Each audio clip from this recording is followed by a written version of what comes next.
Sorry for the long vid here, folks, but I want to get through my travel stories because they take a long time to put together, so I'm going to make this the very last one and finish everything. But I want to finish this series on this video you're watching now, so this will be the final video summarizing my final days of traveling until I got to the place I am now, here in Angeles City. I want to finish this up and move on to other topics, and at the end, I'm going to let you know what my plans are.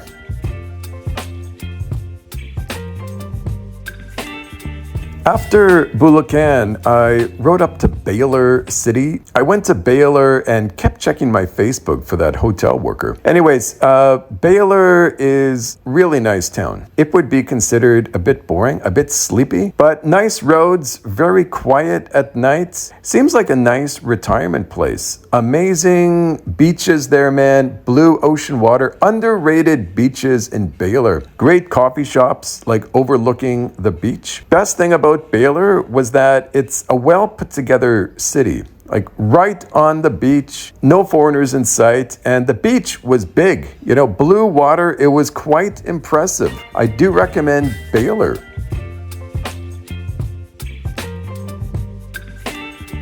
I don't know how to pronounce this city. It's Tuguegarao, I think. Anyway, I slept here in this city, but for the life of me, I can't find the receipt. So I forgot which hotel I stayed at, but something I didn't like happened here in this city. Now, maybe I'm a sensitive mofo, folks. I can admit that. But, I went to a coffee shop there in this city, and the cashier at this coffee shop, she was a cutie, 19 years old or whatever. But as I was about to order from her, she walked away from the cash register and asked the guy, the male employee, to serve me. But the way she did it was that, she walked away from me and tapped him on the shoulder and pointed at me as if to say, you deal with this loser. So right there, yes, I may be a sensitive little mofo, but that gave me a bad impression of the town. I am out of Tuguegarao, or however the hell you pronounce this city.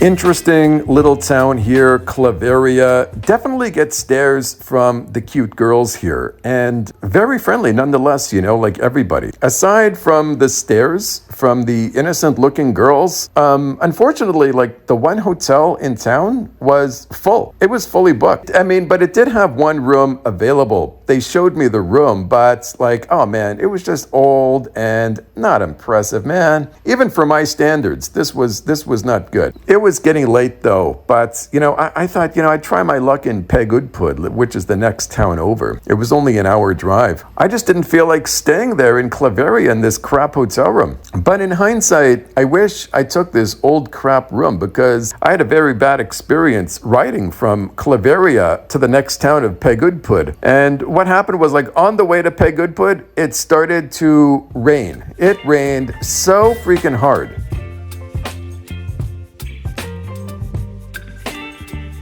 As hard as it's ever rained while I'm driving. I could barely see anything. So I had to drive very slowly, which made this drive even worse because it means it took me that much longer to get there. And I was soaking wet, even my cash in my pouch, my wallet, it was wet. I was shaking from being so cold. Look, I've never shivered in the Philippines, never once. But this was a rainstorm in the mountains at night, and the rain was heavy, but it was cold. But, I can say that if the weather was good, it would have been a beautiful mountain drive from Claveria to Pagudpud.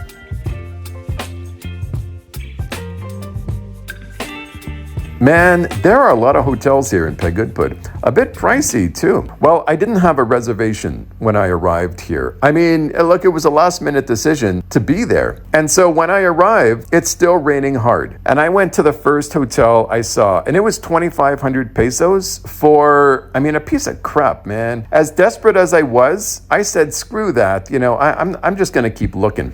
Keep in mind, it is still pouring rain. So this hotel shopping, man, it's not fun. I went to another hotel and it was full. I'm soaking wet. It's pitch black. I'm freezing cold. I can't use my phone because, I can't get my hands dry. I mean, what am I going to dry my hands on?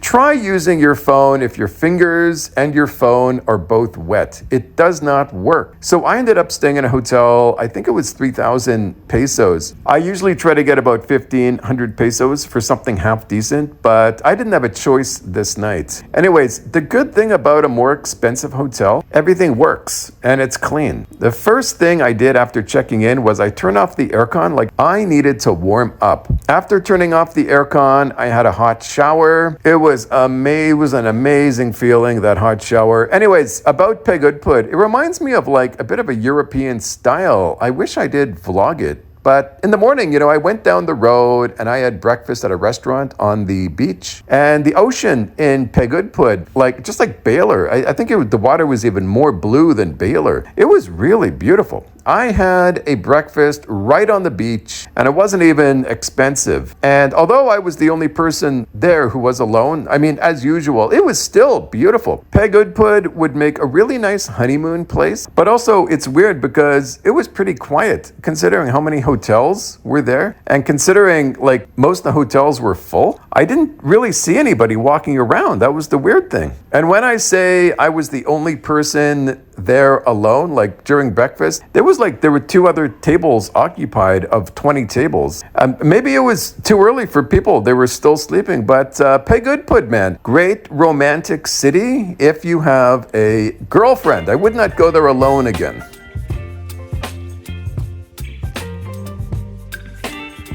I gotta say, not really impressed with Vigan City. I stayed at the Vigan West Court Inn. Great hotel, especially if you need parking, because they give you your own garage, and then your hotel room is upstairs. It was only $9.20 a night, surprisingly. Great value for money there. But I mean, as far as Vigan goes, I kind of had high hopes. But that said, it is a unique kind of city. I can't put my finger on exactly why it's unique. It has nothing to do with the famous European look that you might see on some YouTube channels. That is really a tiny part of Vigan. I mean, that old part of the city, the tourist area, is very, very small part of Vigan. All I can say is that from what I saw, I would have no interest in living in Vigan City. But that's just one man's opinion.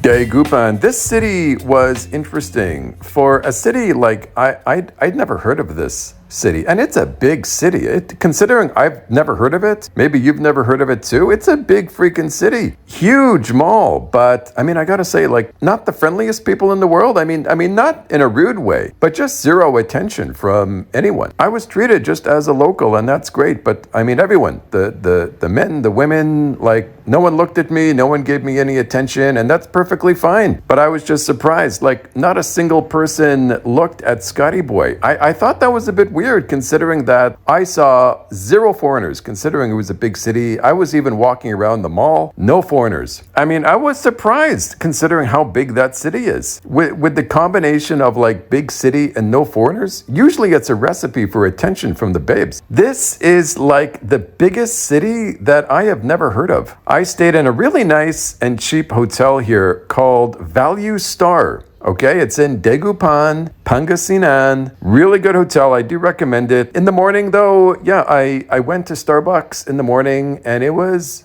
so busy I couldn't even sit down, which is unusual. The first time in Starbucks, I couldn't sit down. Anyway, interesting town to spend a day in.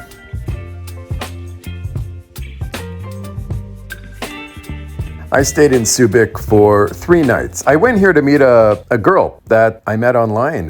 We had a good time together, and that was that. I took off. But let's get into some weird stuff here, folks, okay? The first night here, I was alone, okay? Because the girl who I'd met had not come yet. I got here a day earlier than planned, and she was from a place about an hour away, so she was planning to come the next day. So the first night, I'm here alone. So what was weird was that, okay, the bed was shaking. As I'm lying in the bed, it's shaking. Okay, so my first thought was that it's a small earthquake. I remember messaging the girl and saying, oh, it's an earthquake. And she said, oh, really? I didn't feel it. Then an hour later, the bed was shaking again. And at this time it shook, a big truck went by on the highway. So I thought, oh, it's just a vibration from the outside busy street. So I slept that night alone with no problem. And then the next day, my girl, she came over. Her and I, we had a good time together. Like, she's watching this vid right now, so I don't want to get into too much deets. But the bed kept shaking. And yes, shaking for the reason that but also shaking when nothing was going on. We are sort of asking each other, like, why is the bed shaking? Like, we could not figure it out. We did not understand. Like, what the hell is going on? One time it shakes, and I look under the bed, like, what the hell? Like, there's no explanation for this. And it shakes again, and, she looks under the bed, like she gets off the bed, kneels down. What the hell's causing this? Like, what the hell is making this bed shake? I'm estimating, like, every hour the bed would shake for, like, it shakes for, like, 4 seconds, I have no clue what the hell is going on. Like, nothing else is shaking because, like, I balanced a pencil from the counter to the wall to see if it shook. If the room is shaking, it would fall, but it didn't fall. It was only the bed that was shaking. So our mentality was like the first night, like, okay, like what's going on? Like second night, it was like, okay, this is weird. Then as we checked out, I asked the lady at the front counter, like, be honest, like, did someone die in this room? Her reply was, I don't think so. Maybe before I started working here. That's what she said. But she didn't make eye contact with me. I said, have you ever got complaints about this room? And she said, no. But the fact that she couldn't look me in the eye, I felt like something really weird was going on here. And so when we checked out, I told my girl, I said, I think someone really did die in that room before. And she was scared, like freaked out. Like, how Filipinos are with, ghosts and whatnot. Like me, I was just fine because, we were already out. If I thought about that on the first night, I would not have stayed a second night. But if it's the past, it's the past. Now, obviously, I could tell you the name of the hotel and even the room number, but obviously that would maybe be slander, libel. I don't want to get myself in trouble here, folks. So, I don't know what to tell you. If we met in person, I could tell you exactly what hotel and what room number it is, but I don't want to say it online.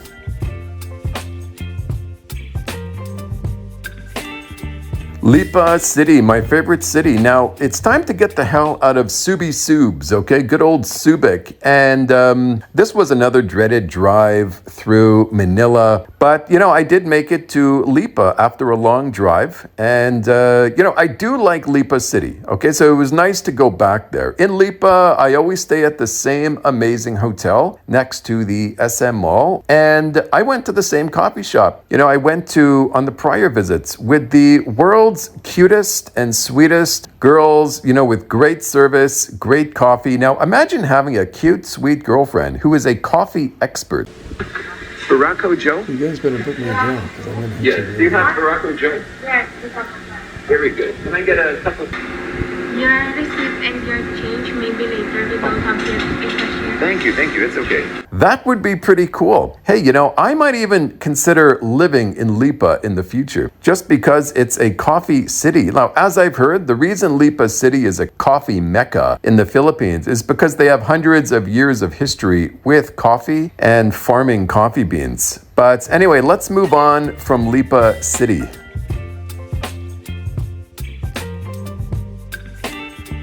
So I made my way from Lipa to the Batangas ferry terminal, and it was about a 3-hour wait, and it was very hot, and there was limited shade around. So anyone on a bike was waiting like wherever there was shade. So it was a long, very boring, very uncomfortable wait. Anyway, like time to get on the ferry for, I didn't realize it at the time, but the ferry was going to Calapan. The last time I was here at the ferry terminal, it went to Galera. And hey, we're just a slave to the ferry, we just go wherever it goes. But I'm down for whatever, I just wanted to get on the island of Mindanao.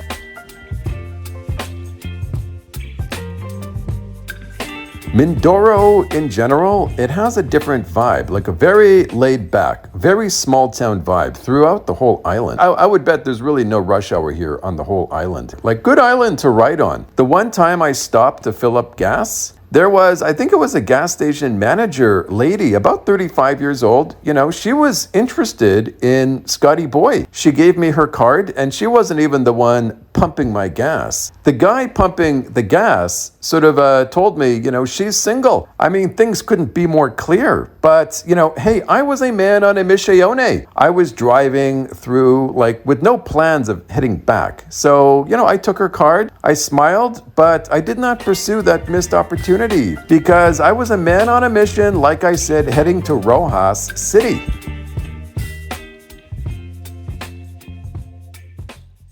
The reason I wanted to come to the Roxas City port, or it's more of a town, as opposed to the other port, is because I came here to this place 6 months ago. Let's go back in time here, okay? The last time I was here, I was about to check into a hotel. So at this hotel was the hottest looking girl at the front desk. She was about 18 or 19 or so, but beautiful face, big tits, beautiful face, wearing short shorts. I mean, she was a real cutie. I saw her outside and all these trike guys were just staring at her. Kind of, like a tennis game, like wherever she walked, the trike guys' eyes followed. But they weren't exactly like the most captivating group of men. So I'm sure she was not really down with them. But as fate would have it, as it turns out, I guess unfortunately, in hindsight, there was a ferry going to Panay Island, which was my destination. And it was leaving in a couple hours. So I decided, rather than sleep at that hotel there with the hot babe, as I called it, it was Hot Babe Hotel.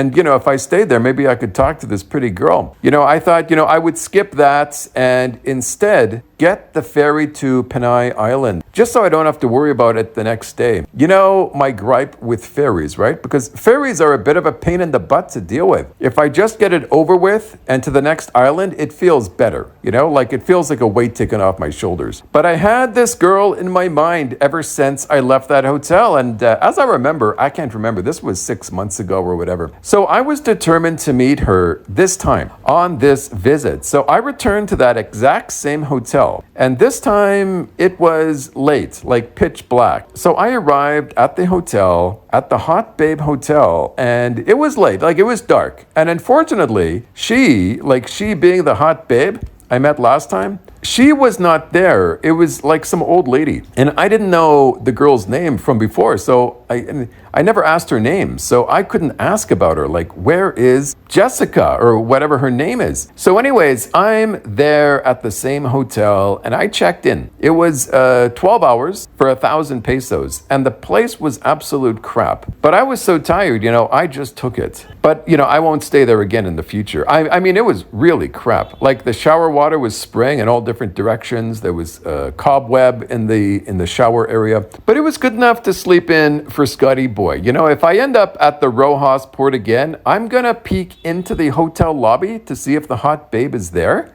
And if she's not, I'll be going to like a better hotel on the same street. There are better hotels to choose from. Better as in more modern. So anyway, I went to sleep that night in the crap hotel on top of the covers as the bed was not exactly looking very fresh. And I woke up and had a few hours before the ferry left, but I bought my Starlight ticket. I had my ticket all ready to go. I just didn't want to sit down for a few hours and stare at the wall. So I hopped on my bike and I thought, I'm going to drive around Roxas City and check it out. So I thought, I'd look for a coffee shop. But, I couldn't find a coffee shop. So I just drove around to see what I could see, which was nothing. I ended up getting a coffee at the 7-Eleven because the coffee shop on Google Maps were all like closed, being a Sunday. But then I went back to the port because there was really nothing to do while driving around. And so I went back to the port and I just waited for the ferry. Then I got on the ferry to Panay Island, exactly to Malay City.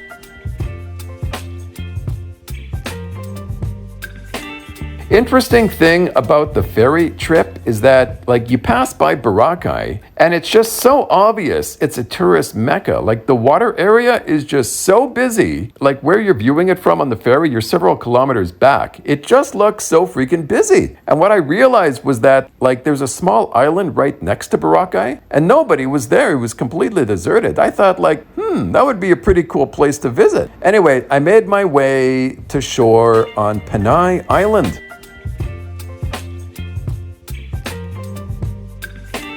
That vlogger, That Philippines Life, I think he owns that restaurant called the Canadian Beaver there in Roxas City. And if I was there, I would also meet my good friends, Frank and Fel of the Philippines. So now I'm on Panay Island, okay? In the city called Malay. So I exit the ferry on my bike and I pass by this coffee shop and it looked like a nice coffee shop. And thankfully they had iced Spanish latte, which really hit the spot. That's the only reason I'm bringing this up. It's really my favorite drink when I'm on the road. I mean, I could just live on Spanish latte. It keeps me from getting hungry, especially on a very hot day. But, you know, I can't stand the ferries for some reason. I don't know about you, but I feel claustrophobic. But anyway, after the ice cold Spanish latte, it was time to hit the road on the island of Panay. Now, what comment can I say about riding in Panay? The roads are nice, okay? It's a hell of a compliment. It's a good and easy and beautiful ride there if you ever get the chance to ride through Panay. The goal was to get from Malay to Roxas City, okay, and find a hotel. So that's what I did.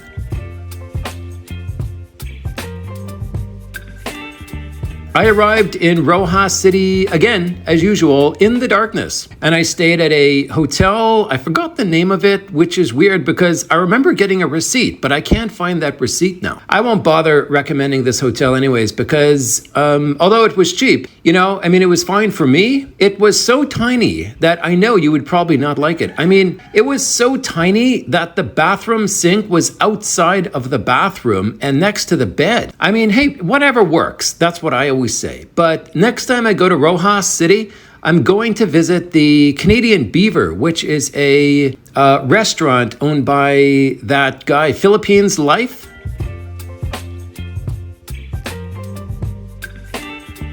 The mission was to go from Roxas City to this small little port town called, I think it's pronounced Ajay. This is an unusual place to have a ferry, but it did have a ferry going to Negros and it was a ro-ro. And that's what I needed. You know, now on the way there, talk about small town after small town, all in the middle of nowhere. You know, where you have like 50 yards between each home, like, you know, like they did in America in the 1800s. Like, compare that to living in Manila and just peaceful as hell. With the mountainous landscapes that Negros is famous for being in the background, I could even imagine living in one of these small towns if I had like the Starlink internet. I mean, I'd consider living in northern Negros just for the freaking mountainous landscapes. It is a beaut, but all good things, you know, talking about the journey to the port city, all good things come to an end. Eventually, I did get to Ujai, the port town with the ro-ro ferry that goes to Negros. And so I was waiting at this port, you know, in the middle of nowhere with no entertainment. I mean, there is nothing near this port. I was pretty bored there. I mean, there was nothing. No 7-Eleven, no nothing. And nothing to drive to except one highway. So I was waiting there for a very long 4 hours. The only thing to do for entertainment, to kill time, was to ride 10 minutes up to the highway and get a mango smoothie on the side of the road. So I had 2 mango smoothies just to kill time. Because anyway, they did hit the spot on a hot day. And then I headed back to the ferry area for, the next ferry going to Negros. I mean, that is the goal here.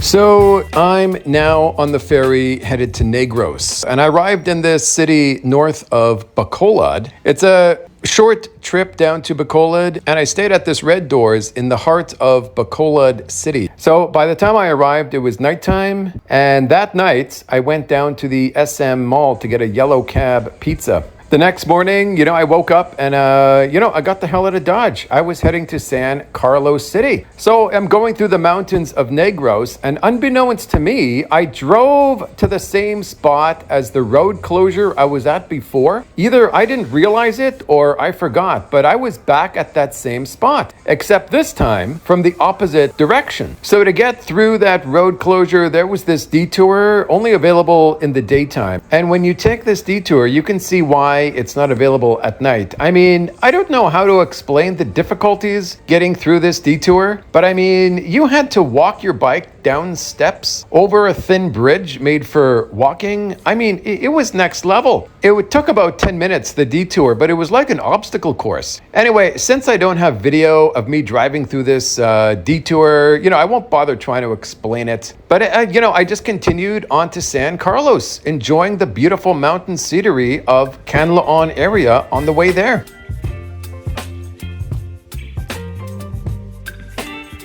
So here I am again in San Carlos, but this time, I knew the deal with the ferry system. And so I got a ticket easily, as opposed to last time I had to have someone help me. I knew where to park, I knew where to enter, I knew where to buy the ticket. It was all easy peasy this time. And of course, again, it was an easy ferry ride to Toledo. It was about an hour and a half.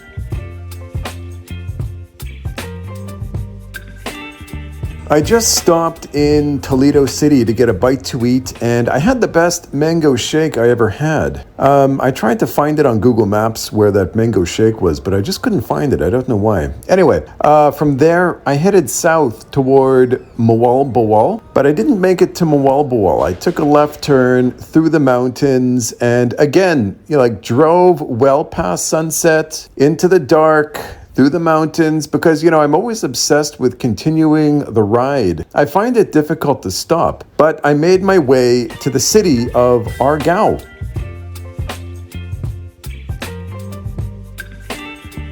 I stopped here because I was going to get a ferry to Bohol the next day. That was the plan, okay? I had this idea that I wanted to spend a month in an Airbnb in Bohol. And Argao had a smaller ro-ro port that goes to Bohol. I don't like dealing with the Cebu port. I wanted a smaller, more simpler port. But anyways, now I'm in Argao, and the Argao hotel, it was complete crap, okay? But it was near the port. That was the main thing. So I stayed there at that crap hotel. Anyway, the plan when I got to the hotel was to head to Bohol tomorrow morning. But as usual, I wait for the last minute to do everything. So I'm in the hotel room in Argao, the crap hotel room. I'm in there booking the Airbnb that I planned to book. The Airbnb I planned to stay in, I was going to book for 1 month. So I'm in my hotel bed on my phone using the Airbnb app. And I realized one thing. The 3 Airbnbs that I had planned to book were all not available anymore. So I'm looking at other Airbnbs in Bohol, and they really were overpriced crap. So I'm thinking, well, damn,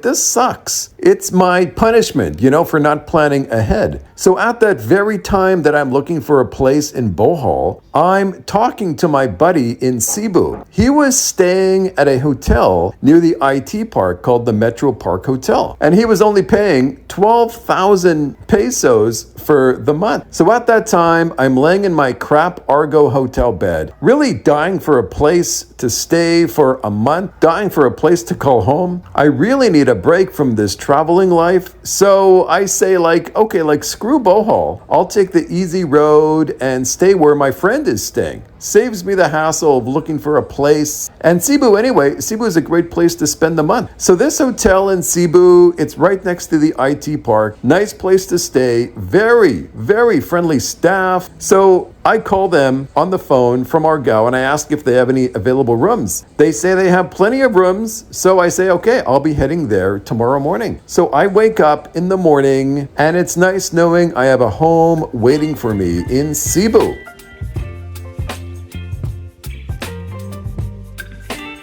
So the trip was about 2 hours to get from Argao City to Cebu in the morning. I stayed at the Metro Park Hotel and I paid 12,000 pesos for 1 month. And you can too. If you're on a budget, that is a good place to stay. I was so happy to have a place to call home for a month. And if you're traveling the Philippines, you're really going to understand what I'm saying here. But also, I'm happy to have covered parking with security. I mean, it's a great deal there at Metro Park. The best thing about Metro Park Hotel was the price, okay? And the worst thing was my weak Wi-Fi speed. So just a note, if you do stay at Metro Park Hotel, ask them for a room near a Wi-Fi router. That is my advice to you. So anyway, great stay there in Cebu. But in Cebu, I got one problem. I just hang out in Ayala Mall every day. That's the problem. It's like moths to the flame, with foreigners there in Cebu. I became like an Ayala Mall junkie. I mean, look, in Ayala Mall, they got everything you need for life, right? I mean, you name it, Ayala Mall has it. So you could compare that to Angeles, right? If I find myself with nothing to do in Angeles, I'll head to Philly's bar and get a beer. Watch the action go by. In Cebu, the same situation. I got nothing to do. I head to Ayala Mall and have a beer at the social. So during my time in Cebu, I was chatting to my buddy in Angeles City, okay? And I'm telling him that I'm apartment hunting in Cebu. I was apartment hunting in Lapu-Lapu to be exact. I like Lapu-Lapu. I mean, the airport's there. My friend Q Adventures is there. There's lots of girls there. But anyway, I'm not having much luck apartment hunting in Lapu-Lapu in Cebu. But my friend in Angeles tells me that the unit next to his is open. It's available. The people moved out and it's mine if I want it. He showed me the pics of the place. He said the landlord's good and it was only 7,500 pesos, cheaper than anything in Cebu. It's about 160 bucks USD a month. Hey, sounded good to me. So, I'll take it. It was small, but like brand new. And that's what I like. I like small and brand new. Now, the reason I jumped on it, there were 3 reasons why I jumped on this apartment, okay?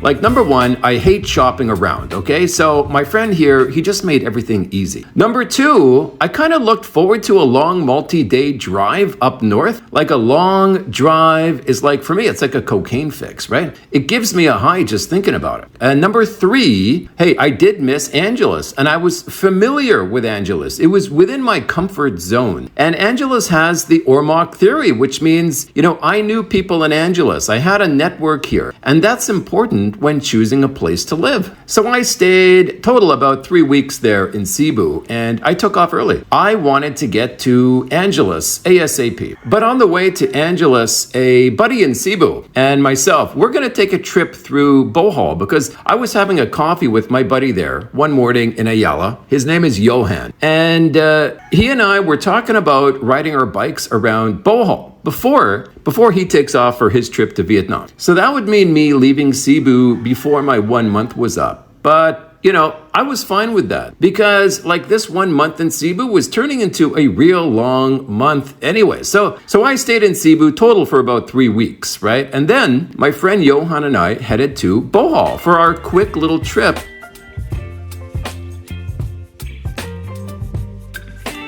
So he and I, we got the ferry over to Bohol and Johan, he needed a bike, okay? I got my own bike. He does not have a bike. So when we got off the ferry, he rents his bike, 500 pesos a day, and we head into our first stop, which is Panglao, starting our trip at the famous Alona Beach.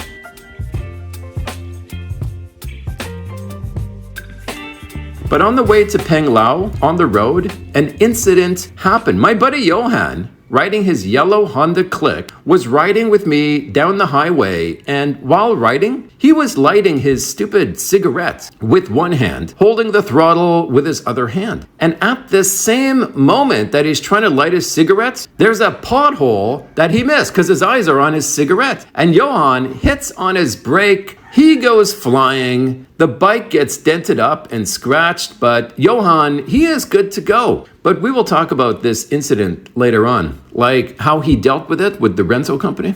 So Johan and myself, we're in Panglao, okay? So we find a hotel. It's a good hotel. It's 1,500 pesos a night, 5-minute walk to Alona Beach. So we check in at the front desk. Now there was one problem, okay? And the problem is the pricing. See, I booked on Agoda right there at the front desk because it was cheaper on Agoda than at the front desk. But I can only book for me. I can't book 2 rooms because Agoda says there's only 1 room available. That's what Agoda does. That's why I can't stand Agoda. But it wasn't even true. There were many rooms available. Agoda just wants to hurry up, rush you into booking. So that's why they say 1 room available. But really, half the hotel was available. So I said, I said to the front desk lady, can he get the same price that I paid on Agoda? It was 1,500 on Agoda. It was about 1,850 in person. She said no. For whatever reason. I guess she doesn't have powers. I mean, she's just a worker there. Anyway, so the manager comes out from her back office and she seems like, I gotta say, she's down with Scotty Boy, as I thought, okay? I mean, she was close to me, looking at me. I mean, that was my impression. So anyway, manager told the front desk girl, give him the same price as Agoda. So more about that manager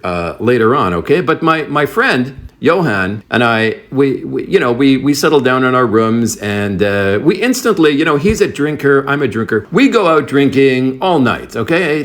I've never drank that much before. I've never had that many beers before. I mean, I was shocked. It just went down like water. And the next morning, we woke up with major headaches. I mean, we drank like crazy. I had about 10 San Migs at least. That's really odd because usually after 3 beers, I feel done. So anyway, that morning, we have these headaches. Okay, he goes downstairs. He asks the manager who helped us out. The manager, she's now at the front desk, right? She is now attending the front desk. Johan asked the manager, do you have breakfast? Do you serve breakfast? And she says no, but she can cook breakfast just for him. So I head downstairs and I thought, oh, cool, she'll make breakfast for me too. That's what I thought. But when I get downstairs, I realized, this is like a them moment, right? So I bolt, I get breakfast at Jollibee. Anyway, the day goes by and we're riding around Panglao, hanging out at Alona Beach. And now it's the second night at the hotel.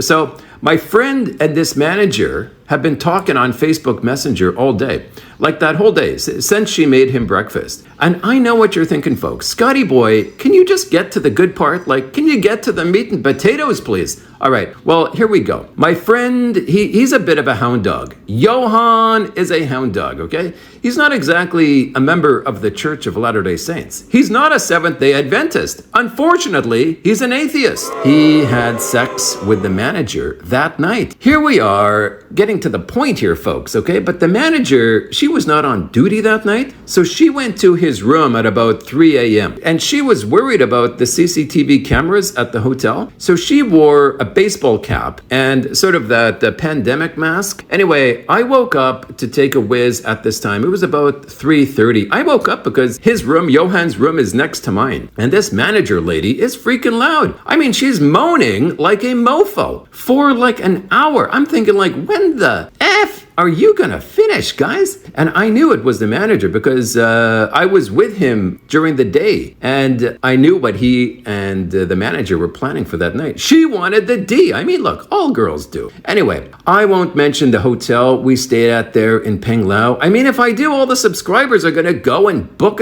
their stay there at this hotel and ask for the manager. I'll just say it's near the McDonald's at Alona Beach, okay? This guy is a hound dog. He has better luck than I do. Now, just for the record here, folks, I got some actione on the first night there when we were pissed drunk because at the bar, there was a girl who sat down right next to me. Johan was across from me. There was a table next to ours and there was the girl who sat down next to me. And although her and I didn't really talk much until the end, near the end there, her and I were both drunk, and we started touching and talking and whatnot. And she said, like, "Are you alone tonight?" And I said, "Yes. Are you?" And she said, "Not anymore," and got closer to me. And she went back to my room. And of course, she wanted the D. I mean, look, they all do, okay? This is not a new phenomenon, folks. But there was only one problem, okay? Like, she wanted it hard. Look, I was pissed drunk. I was just not in the mood. We did the deed, but I mean, she was not writing home to her mother about how great it was. That is for sure. But, it was all my fault. I did drink too much. I could not perform very well. I just wanted to,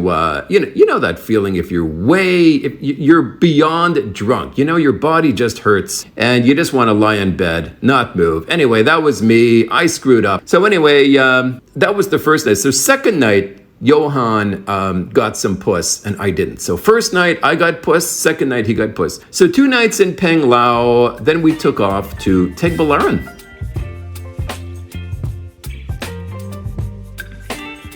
So Johan and I are now in a hotel in Tuguegarao, okay? So Johan messages the rental guy, the owner of the small place he rented the bike from. And he was basically a guy out of his house running this scooter rental business. He had maybe 10 scooters. Johan messages this rental dude, okay? He shows him a picture on WhatsApp of the damaged bike and explains the situation with the pothole. So the rental dude, he's pretty strict, saying, "Hey man, you got to come back here. We will go to the repair place together and you will pay the bill." Now, Johan, he's a bit freaked out. No, what the reno guy said, it sounds pretty fair, right? But we're going to get more into this, okay? So Johan, he's a bit freaked out. He has no idea how much this is going to be. And so Johan is saying that, maybe he's friends with this repair shop guy and they will just way overcharge me. But, he's being held hostage there inside the repair shop. Because once he is there in the repair shop, there's no running away, right? Rental guy and the repair guy, both in the same small town, they may do the old wink, wink, let's get more money out of this guy than we need. He doesn't know if he will be held hostage there with an unfair payment and unable to leave until he pays. So he says, this sucks, I don't like this one bit. He should just do it all himself and tell me the price. I mean, look, he has photos of the scratches. I sent it to him. He could get an estimate. I mean, if the reno guy just said that, it'll be 4,000 pesos, so he would just send them the money on GCash. But the whole uncertainty, that made Johan a bit nervous. So what did Johan do in this situation? Well, what he did was this, okay? He parks the bike at the ICM mall and Johan bolts, he takes off, gets the next ferry to Cebu. There's his bike there in front of the ICM. I mean, the rental guy, he had his ACR card, but Johan was leaving for Vietnam in a few days anyway. So Johan parks the scooter at the ICM mall. He gets a ferry back to Cebu, back to his Airbnb that he still has. He messages the rental guy on WhatsApp and tells him where the scooter is. And he says, "Show me the bill and I'll send it on GCash." Hey, personally, that is fair. I say that is fair. The repair guy has to realize, foreigners are no strangers to getting ripped off in the PH. But it was probably just an oversight with the rental dude. So Johan was just being logical, not falling into any traps. So to make a long story short here, folks, everything got settled at the end. But that's basically the story in Tuguegarao. I'll be blunt here, folks. I got more puss in Tuguegarao from a girl that I met online. On top of that, another girl that I didn't go with, another girl I met in Panglao, but I only got her Facebook. But she was living in Tuguegarao, and she offered to just come to my hotel room. Same as the girl that I met online. And I mean, it couldn't have been more obvious what the Panglao girl wanted while we were messing. But, I passed on the Panglao Facebook girl because, I was meeting that other girl from the dating site. So I'm really liking Bohol and the local culture there, folks. Anyway, it's a new morning in Tuguegarao. I woke up by myself. Now, my friend Johan, he took off. My girl is gone. I'm all alone in Tuguegarao with a plan to head to Ubay City and ultimately heading to Angeles City, where my new apartment is waiting for me.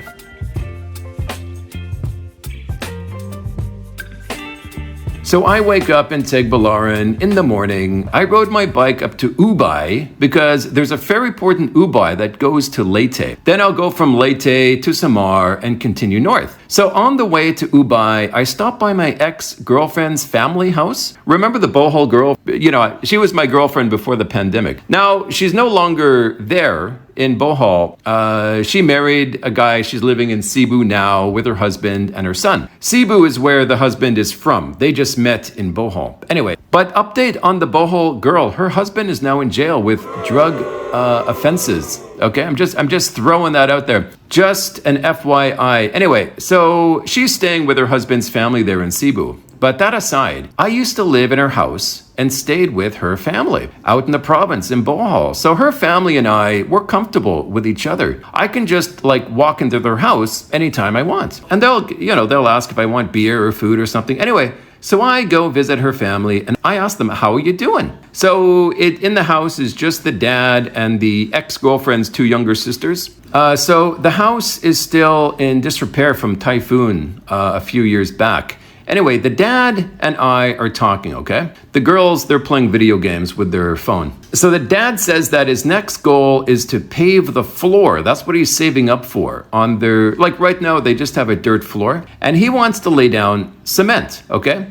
So I ask how many bags it'll take to fix the floor. And I forgot how many bags he says, but the total was like 2,500 pesos worth of cement. And he'll do all the labor himself. So I gave him 3,000 pesos. And he was jumping up and down. He was so happy. And hey, I only give if my heart tells me to give, okay? And I know they're having a hell of a rough time there during the pandemic and definitely after. I mean, the dad mainly is having a real hard time with money. He drives this trike. I mean, the dad's duty is money, you know? And the problem is that, like, the city continues to allow more trikes, but the population there stays the same. So when he started driving 20 years ago, he was making good money for his simple life, right? But these days, he's really struggling even to feed his family. He's been in that state since the pandemic. So yeah, he's having a hard time. And of course, it's the province life, right? So, you know, he has a new baby, of course. So he has now 4 kids, 3 girls, and finally, he's got the boy that he wanted. He told me that when his boy is an adult, he will give his son the trike as his job. I'm thinking, like, you know, just my own thinking here. Like, well, like in the past 10 years, the trike industry in this town has gotten to the point where you can't even feed your family. Why do you think in 20 years it'll be a good idea to pass it on to your son? Anyways, like, we're dealing with people who don't have many options here. They're just doing the best that they can, but I'm sure they will pull through, as all Filipinos do. And anyway, let's continue the journey up to Ubay.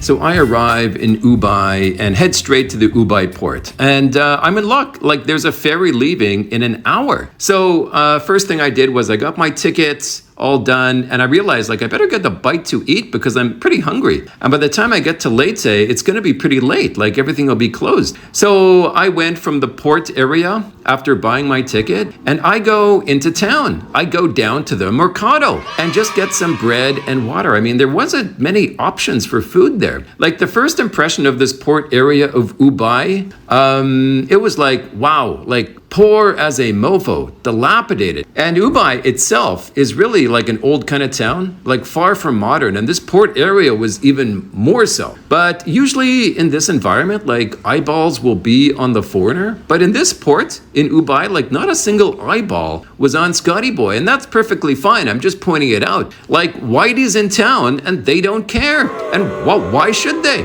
Anyway, let's get on the ferry, folks.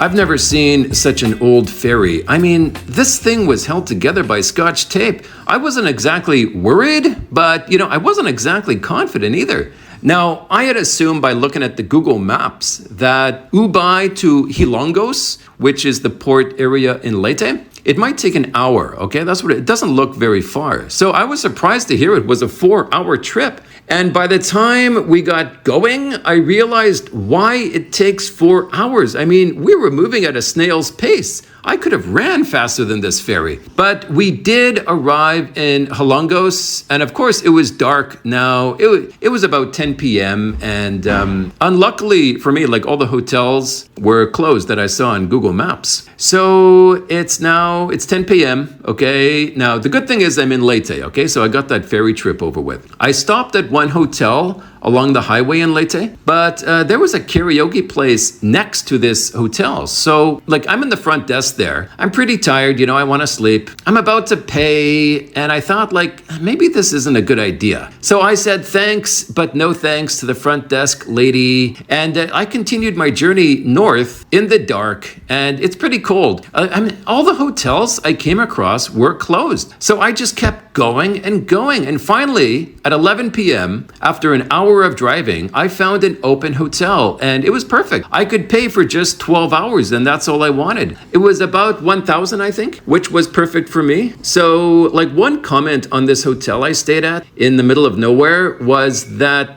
I had honestly, like I'm just being honest here, folks, I had never seen so many cum stains in a bed on the sheets. So I realized this must be like a short time place used by the local couples. Plus, it only had cold water in the shower, which sucks because I was already feeling cold from driving through the night. I was dying for a hot shower, but no luck for Scotty Boy. But you know what they say, beggars can't be choosers. There were literally like no other open hotels. So anyway, I had my cold shower and I slept on top of the sheets. I didn't want to sleep under the sheets where all the cum stains were because the cover, it had fewer cum stains. And, I used my bath towel as a blanket. Like, welcome to the life of Scotty Boy. Like most people, you couldn't pay them to live my life, right? But here I am. I'm actually the one paying to live this life of cold showers and cum-stained beds. I pay for this privilege. So I had a good sleep. I woke up in this town.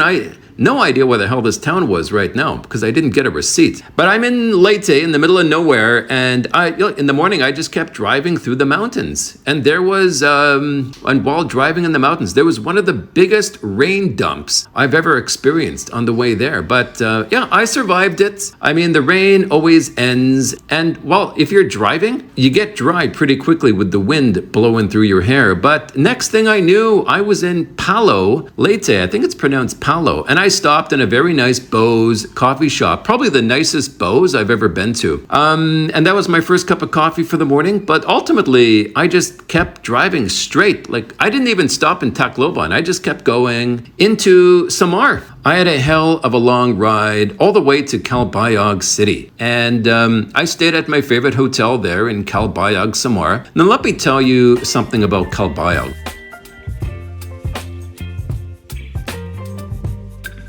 I had talked to a friend, an acquaintance of mine. He told me he was in Calbayog and he was just walking around, minding his own beeswax, and he bumped into this nice family on the sidewalk. And he was just meandering around the city at this time. It was a mom and a dad with their daughter. The daughter was 18 years old. And I guess this family they were poor. I mean, hey, join the club in Calbayog. A lot of people there are poor. So they said hello to the foreigner, my acquaintance. And they talked. And they asked this foreign dude to take their daughter. Excuse the talk here, folks, but they said, "Can you take my daughter?" Now, the guy couldn't resist. Okay, now I wasn't there with him, but I'm assuming the parents were old school. Kind of like, "Can you please take care of her?" Maybe they meant marry her. So he took her, right? So the parents went away and he continued walking with her, this 18-year-old girl. And the guy, they went back to his hotel room and he slept with her that night in the hotel. And the next day, he and the girl got a trike back to the parents' house. They brought breakfast for the family, and after breakfast, the guy took off. Excuse the lack of details here, folks, because I wasn't there with him. He told me this story later on. I'd met him in Cebu. He said goodbye to this family. Nice to meet you, just as if nothing happened. So I wonder, this is kind of a strange story. What are your thoughts on this? I wonder, what would you do? Would you have done what he did in that situation? Would you have taken the daughter for, I guess, used her, right? Or would you have sort of walked away? Comment below, test spin or walk away. It was kind of a weird story, I gotta tell you.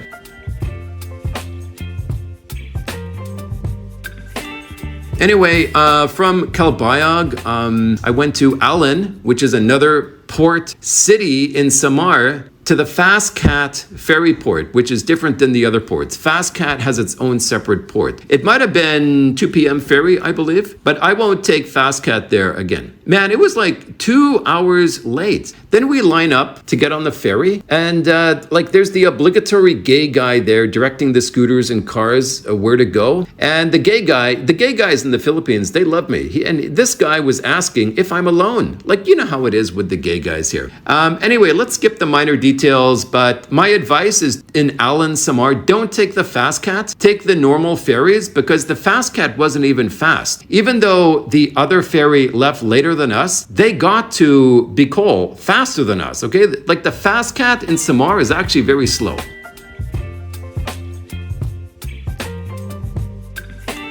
I had intended to stay in Sorsogon, okay, as I did last time. So last time I was in Sorsogon, I stayed at a nice hotel, the Fernando's Hotel, and it was good and good price. And I just thought, I'd stay there again. But I didn't realize it was Saturday, okay? And this was the most popular hotel in Sorsogon. And it was fully booked. They had no rooms. So I had looked at 2 other hotels in Sorsogon, and they kind of sucked. So I thought, okay, screw this. I'll go to Legazpi. So it's still daytime at this moment. Now, one comment on Legazpi. Okay, so it takes about an hour to get to Legazpi, okay? Now, one comment on Legazpi is that the Mount Mayon is freaking breathtaking. The only problem you may come across is that when you're visiting Legazpi and it's cloudy, you can't really see Mount Mayon. So hopefully you can visit Legazpi, and trust me, it will be worth the view. It's just a jaw-dropping sight in real life. Like, forget the pictures you see of Mount Mayon. The real Mount Mayon is jaw-dropping. If the weather's blue sky, of course. You need blue sky to see it. Now, just my luck, it's Saturday in a big city, and just like Sorsogon, there's just some event happening. And Legazpi is no different than Sorsogon. Like, all the hotels were taken. But in Legazpi, even more so, because in Sorsogon, the crap hotels were available. So look, I never pre-booked, so here I am in Legazpi, no hotel. I'm a free agent because, I want to be open to changing my plan. But that also kicks my butt too, because I'm stuck with no place to sleep in Legazpi. You gotta plan ahead, folks. I tell that to myself, I just don't do it. But there was one very nice hotel available. It was about the 5th one I checked in Legazpi. It was about 2,500 pesos a night. It was called the Alicia Hotel. Very nice hotel. So I stayed there as I was exhausted, little over my usual budget, but it's okay. I had a great shower. I had a great sleep. Now, let me just add something here, okay? If you are riding your bike all day, you will never appreciate a long, hot shower more than after a long, long ride. I mean, you're riding all day. You are hot, you're sweaty, you're stinky, you're dirty from the exhaust fumes. And at night, if you're driving at night, you get cold with the wind, with the cold wind. So you feel like a hot shower. Anyways, now let's get to the next morning here, folks.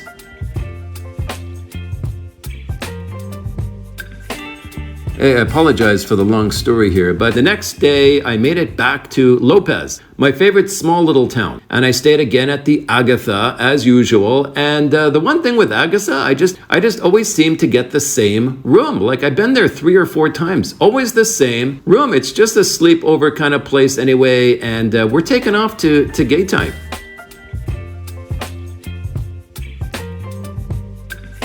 Next day, I had a bit of a short ride to Tagaytay. I wanted to be fresh as I entered Manila, which is the norm. And also, I wanted to spend some time in Tagaytay. But I do get to Tagaytay, and let me say, it is definitely cooler up there in Tagaytay. I know people say it's cooler there, but now that I've actually been there, I can certainly say it is absolutely cooler. I went to the Ayala Mall to get a bite to eat, and in Tagaytay, the Ayala Mall is pretty cool because it's entirely outside, which is very unusual for a mall. I guess they just don't need aircon there. And in my hotel, which was called the Rotunda Star Plaza, I think it was 1,500 pesos, I did not even turn on the aircon, and I slept with the covers over me, which, as you know, is rare in the Philippines. So yeah, definitely cooler there, but no attention from the babes in Tagaytay. I mean, zero.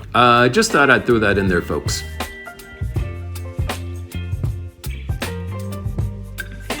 All right, so I made my way to Angeles City because my neighbor, who is my friend, made finding a decent apartment very easy for me. So all I had to do was move in. I wanted a bare unit, which means no furniture, so I could get my own stuff, like for once in my life, my own bed, my own pillowcase, my own towels. One of the turning points for me while traveling was that one time I was in a hotel and somehow during the night, the pillowcase had come off the pillow and I woke up and found I was sleeping on the pillow itself without the pillowcase. And that morning I had a rash on the side of my face. And of course it was itchy. And before that, my toothbrush had fallen into the sink and I couldn't use that toothbrush anymore. Like, no way. You know that feeling. 1,000 people have horked into the sink before you. 1,000 people had slept on that bed. So you can use that sink and sleep in that bed, but it's just not the same. It's not as comfortable as if you have your own sink and your own bed. But anyways, when I wake up with a rash on my face, I had this gut instinct that, okay,